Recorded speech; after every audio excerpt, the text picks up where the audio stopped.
கர்த்தருடைய பரிசுத்த நாமத்திற்கு மகிமை உண்டாவதாக. இந்த நாள் ஜெபத்தின் தலைப்பு அழுகை ஜெபம். அழுகையின் ஜெபம். எரேமியா 31 அதிகாரம் 9 அழுகையோடும் விண்ணப்பங்களோடும் வருவார்கள், அவர்களை வழி நடத்துவேன். அவர்களை தண்ணீருள்ள நதிகள் அண்டைக்கும் இடராதபடி செம்மையான வழியிலே நடக்க பண்ணுவேன். இஸ்ரவேலுக்கு நான் பிதாவாயிருப்பேன், எப்பிராயிம் என் சிரேஷ்ட புத்திரனாயிருக்கிறான்.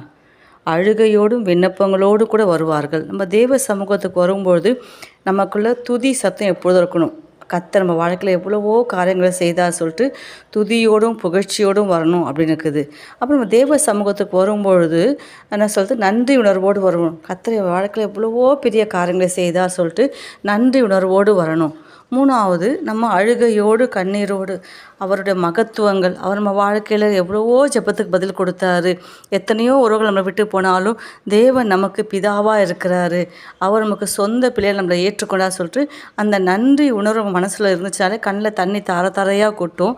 அந்த வசனம் எரேமியாவில் சொல்லுது, அழுகையோடும் விண்ணப்பங்களோடு கூட வருவாங்க. அழுகையின் ஜெபம் அப்படின்னாலே நமக்குள்ள ஆழ்ந்த வேதனை, மனந்திரும்புதல், இக்கட்டான சூழ்நிலையில் கர்த்தர்கிட்ட நோக்கி நம்ம கண்ணீரோடு செய்கிற இதயபூர்வமான விடுதல் தான் அழுகையின் ஜெபம். நம்ம கர்த்தர்கிட்ட போயிட்டு, ஆண்டவரே எங்களுக்கு கிருபை கொடுங்கப்பா, மன்னிப்பு கொடுங்கப்பா, ஆறுதல் கொடுங்கப்பா அப்படின்னு நம்ம கர்த்தரை நோக்கி ஒவ்வொரு வார்த்தையை சொல்லும்போது நம்முடைய கண்களில் தண்ணி தாரையாக கொட்டும்.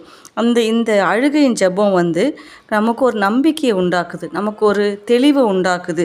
என்ன இதில் முக்கிய அம்சம், நமக்கு மனம் திரும்புதல். நம்ம கண்ணீர் விட்டு அழுது ஜெபிக்கும் போது நமக்குள்ளே ஒரு மனம் மாற்றம், மனம் திரும்புதல். சங்கீதம் 51 கூட தாவீது பார்த்திங்கன்னா அவர் அந்த ஜெபத்து முழுக்க அவருடைய மனம் திரும்புதலை தான் அறிக்கை இருக்கிறார். கர்த்தர்ட்ட மன்னிப்பு கேட்டு அழுகையோடு ஜெபிக்கிறாரு, அதுக்கு மனம் திரும்புதல் கிடைக்குது.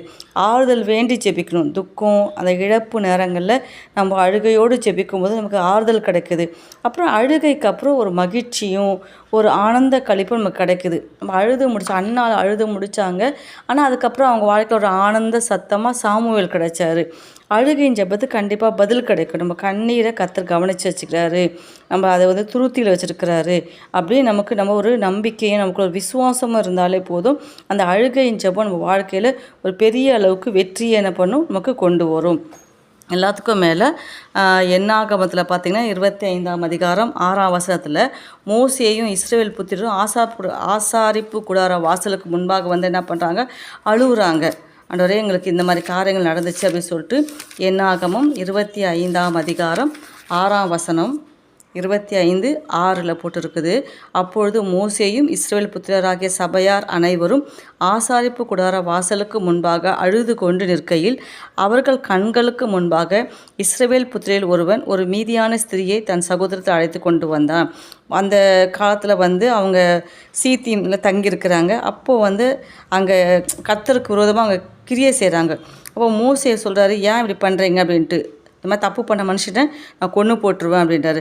அப்போ மோசே இஸ்ரவேல் புத்திரர் எல்லாம் என்ன பண்ணுறாங்க, ஆசாரிப்பு வாசலுக்கு முன்பாக அழுதுகிட்டே நிற்கிறாங்களாம். கர்த்தர் இறங்கி என்ன பண்ணார்னா பினகாசை ஏற்படுத்தி அந்த இடத்துல சமாதானத்தின் உடன்படிக்கை பினகாசோடு பண்ணி பினகாசுக்கும் அவருடைய சந்ததிக்கும் நித்திய ஆசாரிய பட்டத்துக்குள் உடன்படிக்கையே பண்ணார். அப்போது அவங்க ஆசாரிப்பு வாசலுக்கு முன்பாக அழுத ஜெபத்தை கர்த்தர் கேட்டார். ஓசியா ராஜா கூட என்ன பண்ணுறாரு, அழுத. 2 ராஜாக்களின் புத்தகம் 22 அதிகாரம் 19 2 ராஜாக்கள் 22 அதிகாரம் 19 அவர் என்ன பண்ணுறாருன்னா அழுகுறாரு. 2 ராஜாக்கள் 22:19 பார்த்திங்கன்னா, நான் இந்த ஸ்தலத்திற்கும் அதன் குடிகளுக்கும் விரோதமாக அவர்களை பாழும் சாபமும் ஆக்குவார்கள் என்று சொன்னதை நீ கேட்டபோது உன் இருதயம் இலகி நீ கர்த்தருக்கு முன்பாக உன்னை தாழ்த்தி உன் வஸ்திரங்களை கிழித்து கொண்டு எனக்கு முன்பாக அழுதபடியால் நானும் உன் விண்ணப்பத்தை கேட்டேன். ஓசியா ராஜா கர்த்தருக்கு முன்பாக அழுததுனால கர்த்தர் ஓசியா ராஜாவுடைய விண்ணப்பத்தை கேட்டார். விண்ணப்பத்தை கேட்டு அவரை சமாதானத்தோடு அந்த கல்லறையில் சேர பண்ணார். அன்னாள் மன கிளேசத்தினால் அழுதாங்க. கர்த்தர் சாமுவேலை கொடுத்தாரு. கர்த்தர் நம்முடைய அழுகையை கவனிக்கிறார், நம்முடைய கண்ணீரை கவனிக்கிறார், நம்முடைய ஜபத்தை அவர் கவனிக்கிறாரு. தாவீது சங்கீதம் 6:8 போட்டுக்குது, கர்த்தர் என் அழுகையின் சத்தத்தை கேட்டார். நம்ம ஜபத்தின் சத்தத்தை கேட்குறாரு, நம்ம பேசுகிற சத்தத்தை கேட்குறாரு, அழுகையின் சத்தத்தையும் அவர் கேட்குறாரு. அதுக்கு வசனம் சங்கீதம் 6:8 போட்டுக்குது, கர்த்தர் என் அழுகையின் சத்தத்தை கேட்டார். எஸ்ரா 3ஆம் அதிகாரம் 12ஆம் வசனத்தில் ஜனங்க வந்து சத்தமிட்டு அழுகுறாங்களாம். அப்போ எந்த அளவுக்கு அவங்க மனசில் எதிர்க்குது பாருங்கள். எஸ்ராவின் புத்தகம் 3ஆம் அதிகாரம் 12ஆம் வசனம். எஸ்ரா 3ஆம் அதிகாரம் 12ஆம் வசனத்தில் போட்டுக்குது. முந்தின ஆலயத்தை கண்டிருந்த முதிர் வயதான ஆசாரியரிலும் லேவியரிலும் பிதாக்கள் வம்சங்களின் தலைவரிலும் அநேகர் இந்த ஆலயத்துக்கு தங்கள் கண்களுக்கு முன்பாக அஸ்திபாரம் போடப்படுகிறதை கண்டபோது மகா சத்தமிட்டு அழுதார்கள்.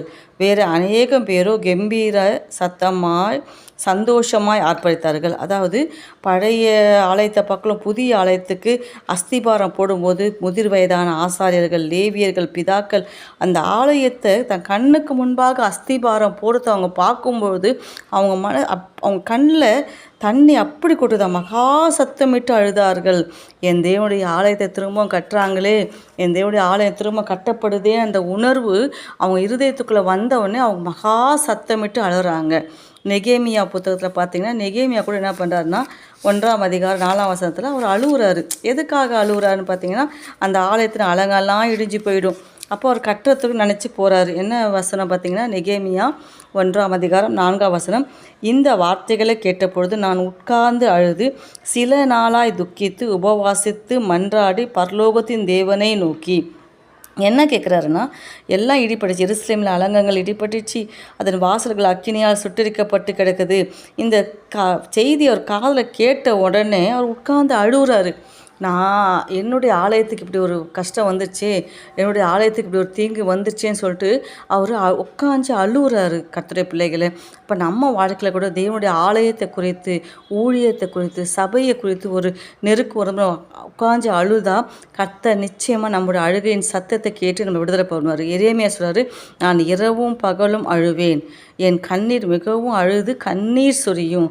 யாக்கோபு பார்த்திங்கன்னா ஓசியா 12ஆம் அதிகாரம் 4ஆம் வசனத்தில் அவர் அழுது கர்த்தரை நோக்கி கெஞ்சுறாரு. கர்த்தர் யாக்கோபு ஜெபத்துக்கு பதில் கொடுக்குறாரு. அவர் போராடி ஜெபிச்சது ஒரு பக்கம்னா அழுகுறாரு. அழுததை கர்த்தர் கேட்டார். கேட்டு யாக்கோபின் சத்துக்கு என்ன பண்ணார், கர்த்தர் பதில் கொடுக்குறாரு. இன்றைக்கி நம்முடைய ஜெபத்தில் கூட அழுக முக்கியம், கண்ணீர் முக்கியம். அப்படி பண்ணும்போது நிச்சயமாக தேவனாக கர்த்தர் நம்முடைய ஜெபங்களுக்கும் பதில் கொடுப்பார். ஆசாரியர்கள் மண்டபத்துக்கும் பள்ளிப்படத்திற்கும் நடுவே நின்று அழுதார்கள். யோவேல் தீர்க்கதரிசி புத்தகத்தில் 2ஆம் அதிகாரம் 17ஆம் வசனத்தில் போட்டுக்குது. அப்படி அழும்போது கர்த்தர் என்ன பண்ணுறாரு, யோவேல் 2ஆம் அதிகாரம் 17ஆம் வசனத்தில் போட்டுருக்குது.